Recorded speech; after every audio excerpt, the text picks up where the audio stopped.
All right, everyone, welcome. I am recording a session for you guys just to kind of walk through some of those more important dates and things like that coming up.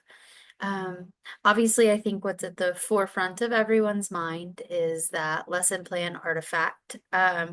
You have the journal article coming up first and some other components that'll be due in the coming weeks after that. So we'll review all of that. I did want to quickly touch on those accreditation requirements before we get started with that. So as a reminder, there are four throughout the semester. And that first one is coming up in week 8, the midterm. So the week of 3/3. And similar to where I created those office hours for last Thursday, I will share a Google form where you guys can share your input to see when that live session would best serve you all. Um, I wish that I could do more than one and meet everybody's needs, but those again will be recorded for you to access at your convenience. So that first one is about health and wellness in week 3, or I'm sorry, week 8, date 3/3. And then that second one will be week 10, which isn't until after the spring break, so the week of March 31st. Following that is substance abuse, which is the week of April 10th. And then finally, with that mental health and overall wellness in weeks towards the end, that's the week of April 17th. As a reminder, those are accreditation requirements. So those are things that I have to do per Oklahoma State higher education standards. However, I do think that they are beneficial as you guys prepare to enter this field. And what I really want you doing when we go through all of that information is really starting to think about how a developmental lens can help you guys with those things, but also how those developmental aspects of each of those might even apply to your teaching philosophy as well. So like I said, the big thing that we're going to discuss here is that artifact and each component of that artifact. So I am going to share screen with you guys, and we are going to walk through some of that. Oh, this is not the right window, excuse me. So these are your slides, and we'll just go through them quickly together. There's lots of easy to access information that, again, I think will help you tremendously as you begin working, especially on that journal article, which is just due in a couple of weeks. So I gave you kind of a rundown of how that should look. According to the rubric, it needs to be a full typed page, double spaced, and in that APA format. That comes out to about 1 to 2 pages. And I gave you some approximate word counts. So to 200 words for that summary, just a summary of each key point of the article, main arguments and supporting evidence. So, what things are they noticing in education, specifically again with that developmental lens? And then, how are they seeing it addressed within the education setting? Okay. The critique component involves looking at the strengths and weaknesses of the arguments made in the article. That should be also about 200 to 300 words. And then just that conclusion, how is this going to apply to that lesson plan that we are developing? And then the reflection. So what does that mean to teaching and learning and all of that good stuff? Again, this is a really good place to point out that you want to make sure that you're thinking how do all of these aspects of child development shape my teaching philosophy. Um, it it's easy to think before you get into a classroom that you're going to be able to go in there and just use all that pedagogy that you learn in those EDUC courses. A lot of times, what we don't consider is how different precipitating factors, like, thinking like Maslow's hierarchy of needs, all of that stuff is also playing a significant impact on how students are able to learn. And so that's that journal. If you click this, this is a template that was created for you guys. It's kind of the same information from that slide. And again, I think that that will just be very helpful. Again, make sure that you format it into APA before you submit. That template is just meant to be a guide or a draft to help you if you're having a hard time getting started. And so again, that's due March 2nd. So I hope that everyone is starting to work on it. The best place to access your article is going to be Google Scholar. So for my doctoral work, I am looking at impact collaborative and supportive solutions framework on behavioral disorders. And so I'm looking at our SEAL program and how we can better serve them with these frameworks. And so if I was doing this artifact, what I might look at is, okay, so developmentally, what might be causing these behavior delays or problems and so forth. And I might look at a developmental theory like attachment theory. And so all of that stuff can be very helpful. Um, I would just go through here and choose one. I'm not requiring you to select an empirical study or anything like that. Just something that will give you, or give me rather, a good idea about the direction you're taking with that developmental lesson plan. Um, One thing I would like to caution you on is just as a good rule of thumb, you want to vet where you're getting this article from. Most of what you find on Google Scholar is going to be pretty legit, but just in case, I recommend this. It's called Scopus. If you go to Scopus, what it will give you is like a percentile rank, like how good of a source is this? And so um, excuse me, you can just paste the title of the journal. So, Education, Journal of Educational Psychology is a good one. Okay, and what you see right here is that it is the 97 percentile. That means that there are very few journals that are more reputable than this one, and so this one would be okay to use. Uh, Back to Google Scholar, though, one other thing is just with education, everything is so fluid and constantly changing.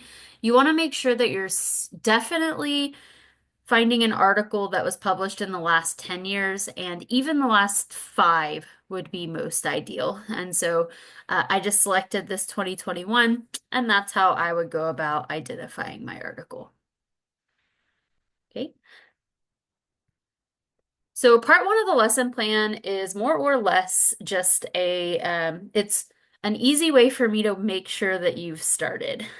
This is also due in that March range. The final one is not due until May, but you identify your developmental range. So that is infancy, early childhood, so like um, preschool to kinder first-ish grade, middle childhood, which is like that 8 to 12 range, and then adolescence, early adolescence, and late adolescence can go in that like 12 to 20 range. Then you identified the 5 important milestones or learning tasks in that range and then complete the chart for those 5 milestones.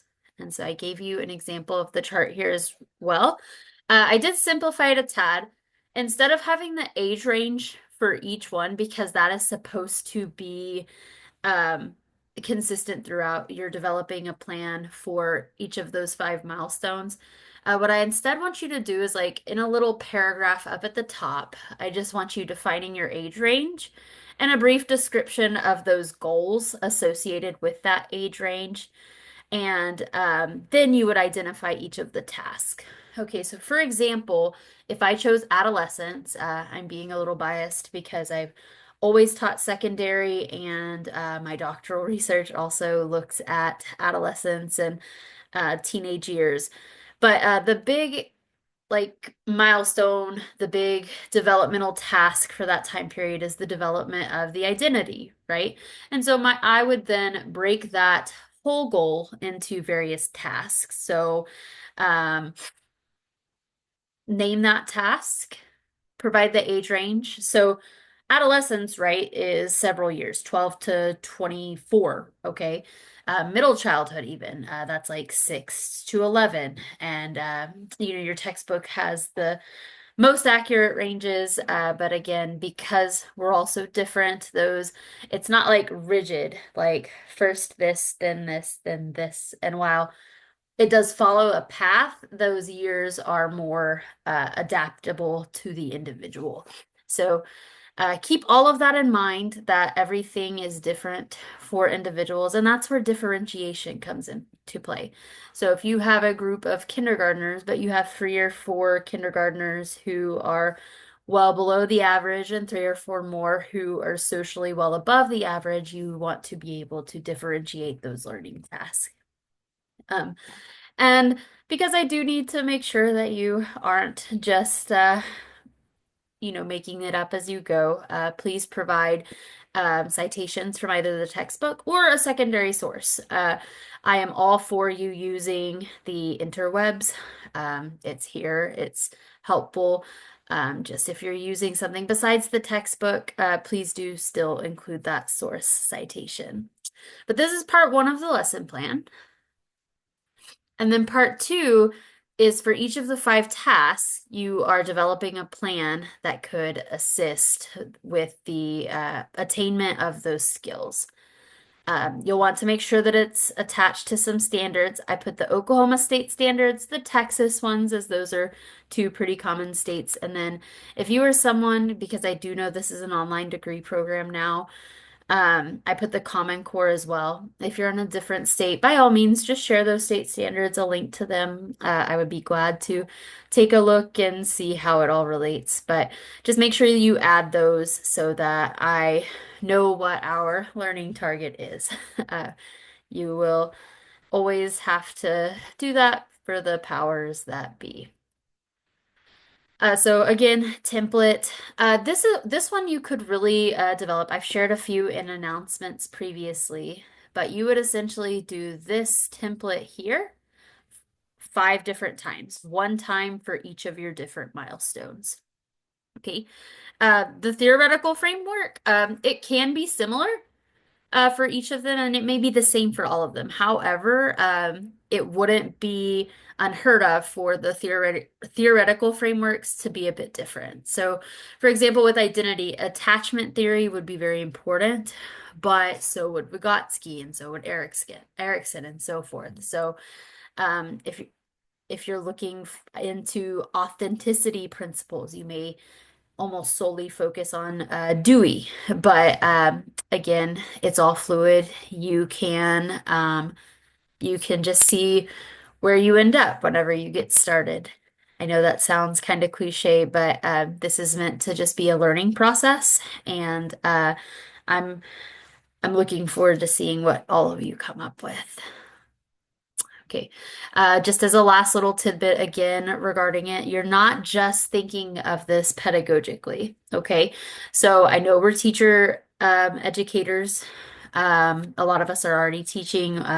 Some of you will be at some point, but aren't quite yet. But the bottom line is that most of the time when we're thinking about learning, we're thinking about like pedagogy.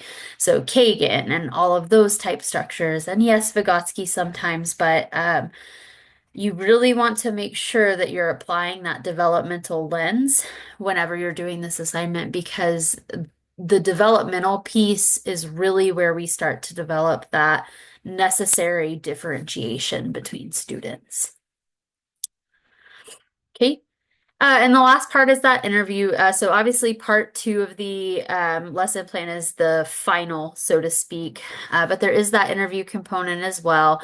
I gave you just how to cite your person, some key questions to help you get started, and then the ultimate goal with the interview is insight. So what you will quickly learn once you enter the profession is that it's important to have people that you can trust their judgment and be a sounding board. And so, the goal here is that with your developmental frameworks in mind and with your teaching philosophy starting to develop, asking questions related to your ideas to see how, like, the real world kind of answers to those ideas that you have. And then, again, just I put that information here just to kind of conclude. How is development interacting with pedagogy? I already kind of mentioned that Vygotsky and Dewey kind of go hand in hand. But ultimately just there's an interaction there. You cannot separate the two, but oftentimes we do try to implement these curriculums and these standards, and we don't really consider what is developmentally appropriate. So specifically, if you were looking into early childhood and even later, because we never outgrow play, the impact of play on learning would be something really interesting to look at just across developmental periods. Um, so we've got that. Got that. So what you will see here in just a little bit, I'm going to stop sharing my screen now. What you will see in just a little bit is this recording. You will also see the slides. And as you noticed when I was clicking through, each of those templates are linked in the slides. And so I will share all of that information in an announcement. And I do really hope that y'all find this helpful. Be expecting that Google form for the week 8 meeting to also be available in the announcement. And I look forward to meeting with you all live very soon. Enjoy the rest of your weekend.